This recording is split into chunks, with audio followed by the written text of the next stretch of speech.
Hello everybody and welcome to another Transformers Masterpiece review. God, I ain't done one of these in a long time, have I? Today I'm taking a look at the Transformers Masterpiece Lambor G2. Yeah, I absolutely loved the Lambor when he first came out. Unfortunately, I don't own him anymore. Needs mustard and I needed the money, so I sold him. And then this guy came out. I was like, yeah, I should have sold him. He's awesome. And thanks to my mate Roger at Hands of Steel, I got a really good hookup. So here he is, the MP-12G. And wow, just wow. First of all, taking a look at the coin. I know a lot of people like these coins. I'm not a fan really, I'm not really bothered by them. It's nice to have a nice metallic coin with a spinny wheel and a brake disc thing there, but yeah. Taking a look around the box, you've got this nice kind of photograph of the toy on the front there. Again, this is embossed, which is what I really like about the Takara boxes. On the side here, you've got him in vehicle mode. On the back there, you've got a nice little segment there from the comic.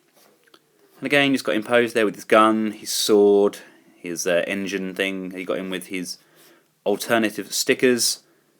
Yeah, he looks so good. And I know Dr. Wu, he's already releasing a cannon and a bullet strap thing for this, so I will definitely be getting one of those. So without further ado, let's get him out of the box. Straight out of the box, you've got the normal Masterpiece card that you get. You've got the selection of stickers. Now, this is the first selection of stickers I've had with my Masterpiece, because the normal 12 doesn't come with stickers. So you've got the G2 style Autobot logo, you've got a regular Autobot logo, and then you've got the kind of very very 90s style luminous kind of fluorescent colouring. I will put some stickers on him. I think I'll probably do it whilst he's still in vehicle mode, I think. And then you've got the same old instructions in Japanese, possibly. Yep. Anywho, toy. Packaged in this nice clamshell. You've got the car, you've got his sword, the two spiked wheels, and the engine guns. First of all, let's take a look at the weapons, because these are completely new sculpts. Got a really nice kind of firearm here. Great paint details on here. Really nicely sculpted. Just looks like some sort of Cybertronian double cannon thing, and it looks pretty badass, doesn't it really? And taking a look at the second cannon, again completely different, very different to the first.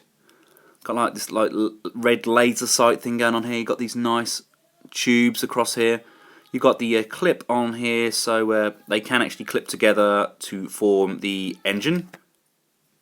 We have these two spiked tyres, again really nice paint applications, no bleeding there. With the handles on the back, almost very Junkion-esque. And we have a really nice sword. Not overly Transformerish, if you ask me. It's kind of almost barbarian-ish, but really nice etched detail on here where it's kind of got the battle damage, and it's quite sharp, very solid. Again, really nice detailing there on the handle, with a couple of tones of paint on there. So they are the new awesome weapons. Now, taking a closer look at the vehicle mode on G2 Lambor, or Sideswipe, I really love the use of this red plastic. It really does set the car off. I think it's almost very Knight Rider-ish. Really nice detailing on the wheels, and this actually holds together a heck of a lot better than my original Lambor did. That guy just did not want to clip together properly. Really, really beautiful mould. Oh, why did I sell mine?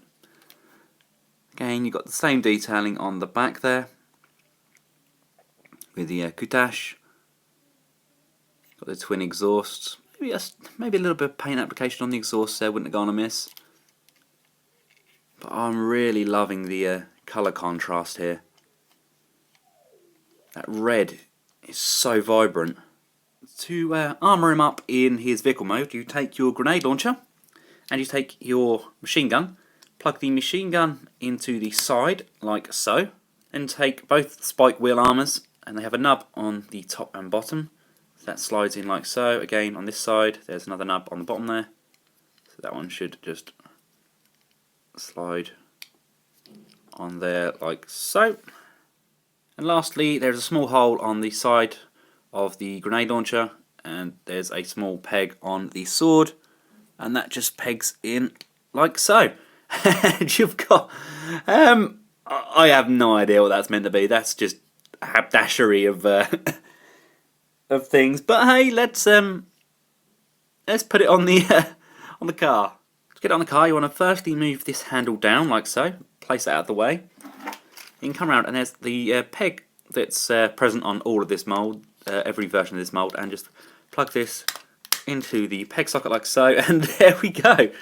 There is your G2 Sideswipe armoured to the teeth. You know what? It looks ridiculous, but I think it looks absolutely phenomenal at the same time. That is just crazy. It's like, I'm going to put as many weapons on myself as I can.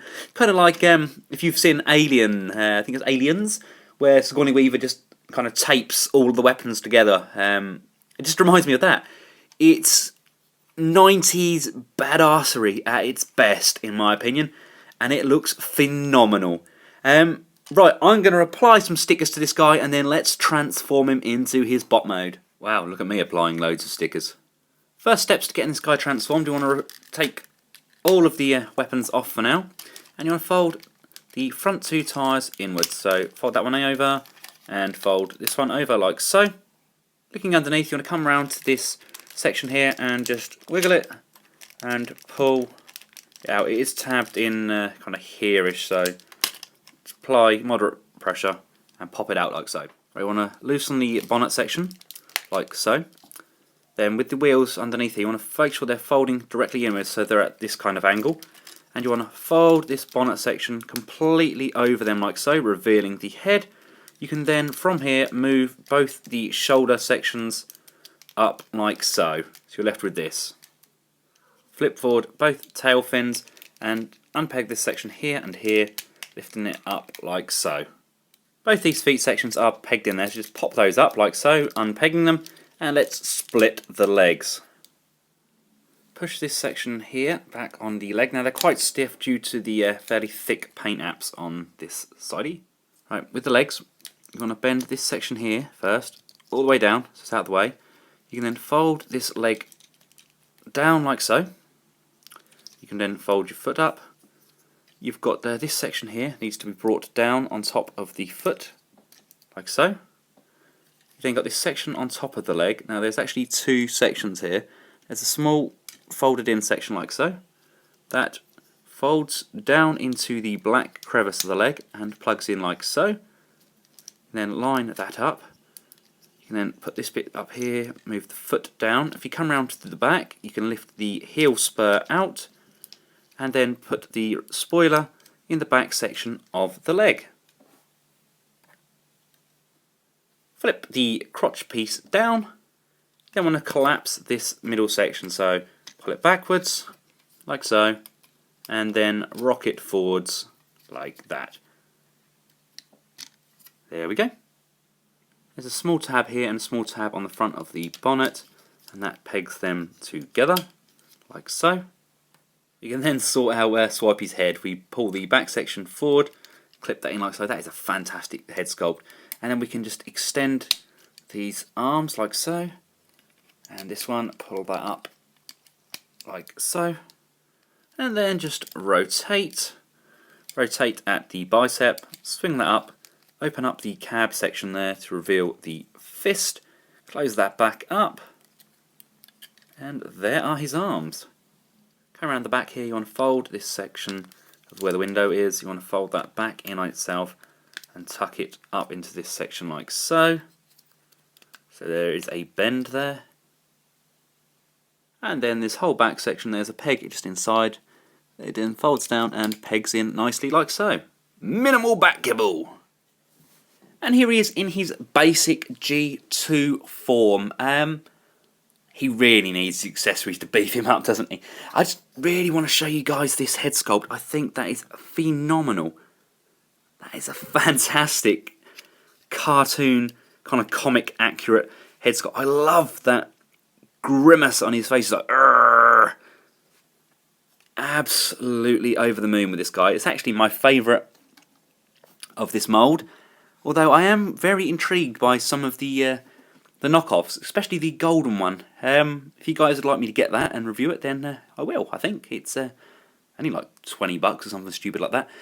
But let's attach his armour pieces and make him the figure that he's meant to be. At the top of the shoulders, there's a spot for each of these to be pegged in, like so. It would have been nice if they could have been stored somewhere kind of in vehicle mode, like they were with like the fake wheels on Red Alert.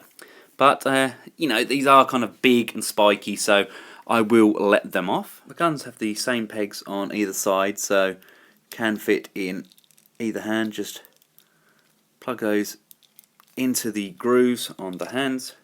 So I'm coming around here so you can see it. Kind of plug that in there, and then close the fist around it, securing it into place. Although indicated on the back and that you can just store the sword in the back here, it doesn't actually appear to be anywhere fixed for it to go, so it's a matter of kind of just slotting it down in there. It doesn't look perfect, but I'm happy with it.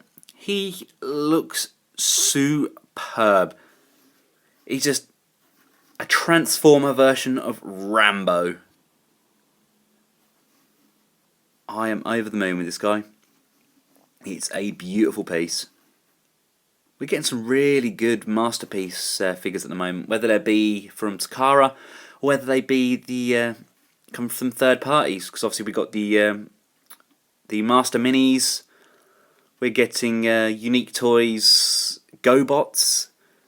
We're getting the Citizen Stack from KFC and X-Transbot, and that looks absolutely insanely good. Definitely on my want list. Really, really happy with this guy. The gun doesn't hold brilliantly in his left hand. It kind of the handle seems almost a little bit too thick, so once you start to close the fingers around it, it does pop straight out. But I mean, it's secure. It's not going anywhere. Because this is a masterpiece, you get good range of motion on the figure. You've got a swivel left and right, slight head tilt up and down, ball jointed shoulders, a swivel at the shoulder, a really deep elbow joint there. You've got swivel at the wrist, and of course you've got the open and close hands, like so. You've got swivel at the waist, no waist crunch. A nice ball joint on the thigh, a good bend at the knee. Come down to the feet, you've got a side back motion, and you've got slight forward and fro. So he's pretty well articulated, and you can get him in some pretty awesome poses. And how does he look with the other masterpiece figures? In one word, amazing. Well done, Takara. This has got to be one of my favourite figures you have released to date, and I look forward to seeing what other great stuff you can come up with. From myself and G2 Sideswipe, goodbye.